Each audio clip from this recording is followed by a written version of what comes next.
comedian is our closer for tonight. You have seen him in his hour-and-a-half special on BET. He was on Comedy Central, and he was also on The Letterman Show. Let's hear it for Jeff Wolverton.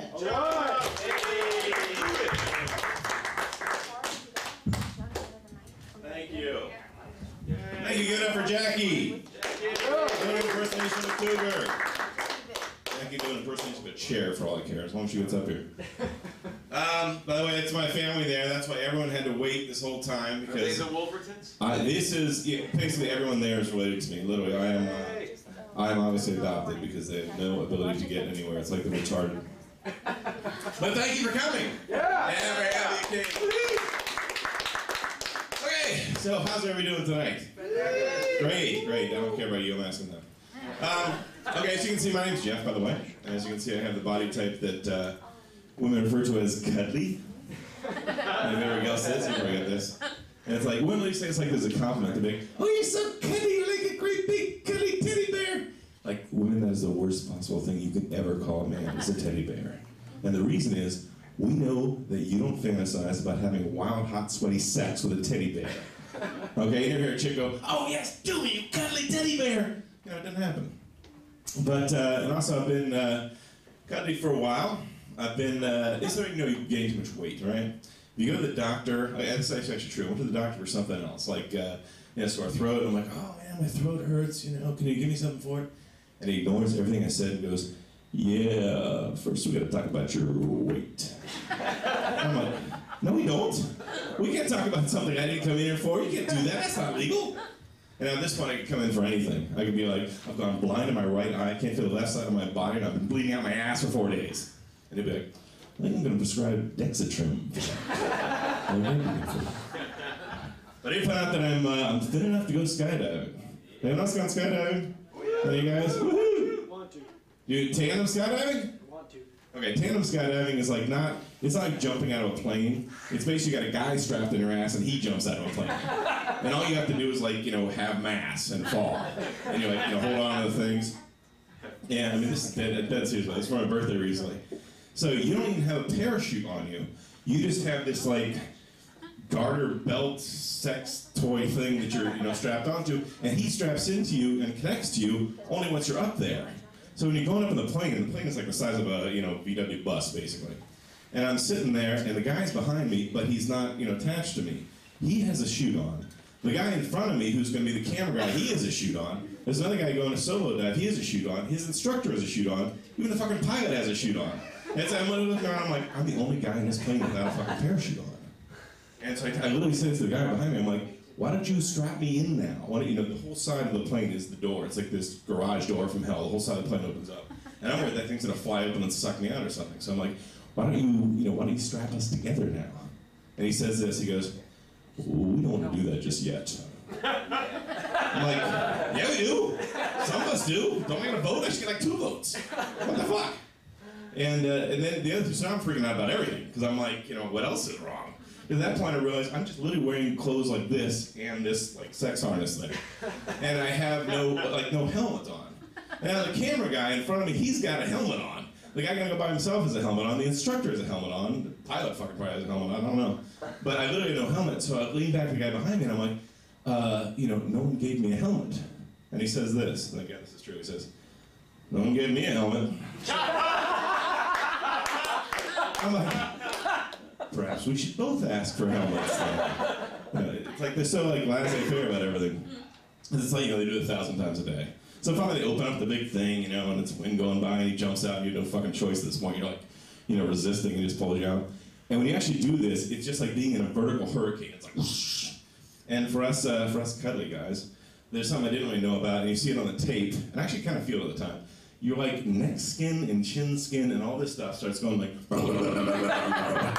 and it looks like I'm wearing like an oversized sweater made out of flesh and fat.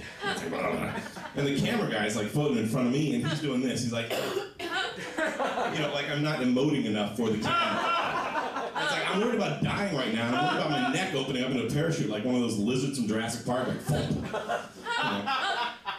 So that was skydiving, that was fun.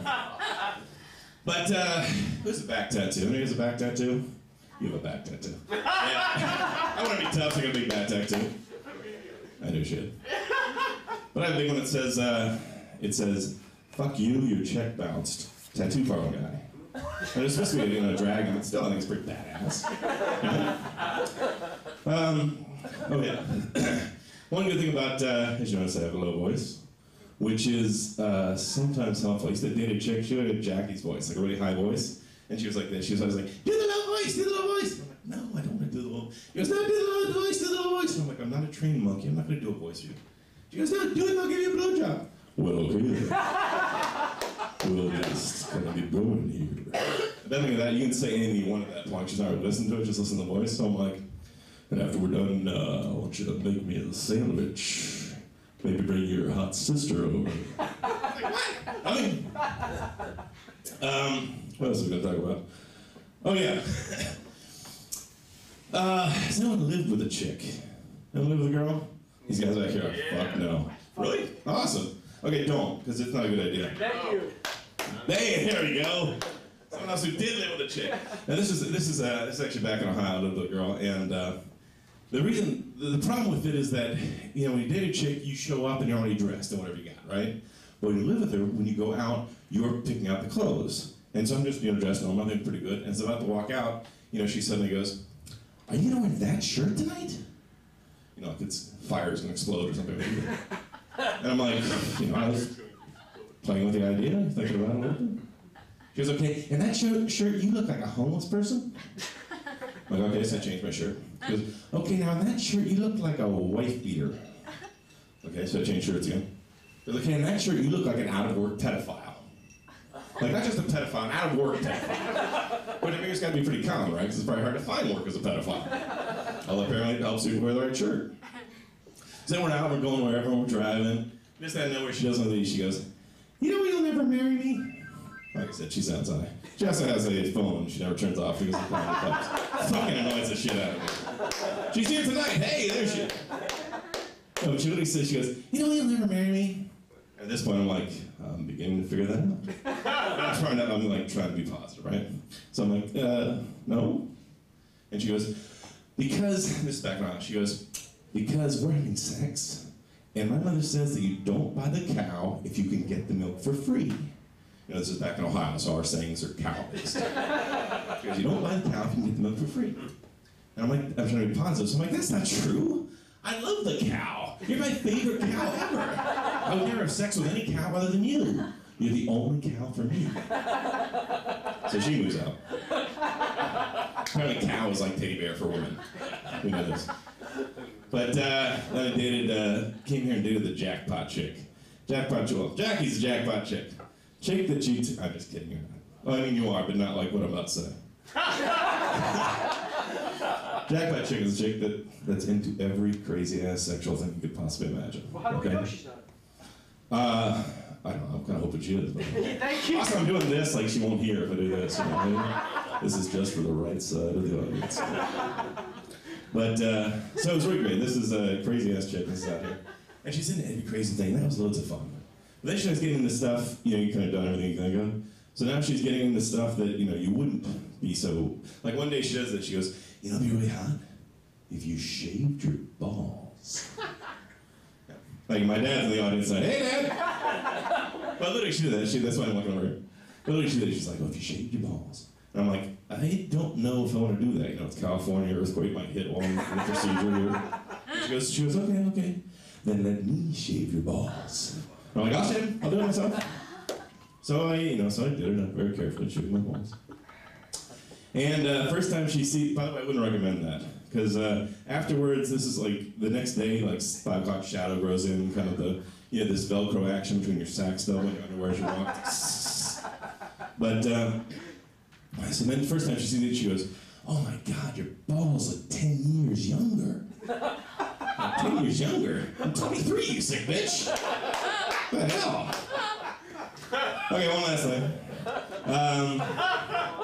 I've had a dream. You have a dream like this where you're dreaming I'm driving along the 405, making great time. It's a dream, I'm cruising along, and then I wake up. And I'm like, that was my dream? That was my big fantasy, to do well in traffic? You know, I could have been dreaming about anything. I could have been fucking Jessica Alba in the ass. I could have been flying like Superman.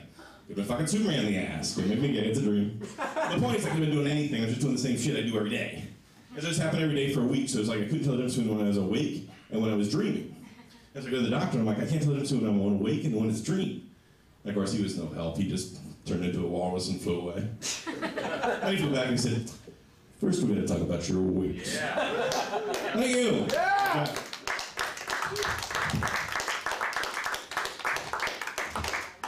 Good thing he played last. Jeff, the man of the hour. Now you guys can see why he had his hour and a half special on BET. Well deserved.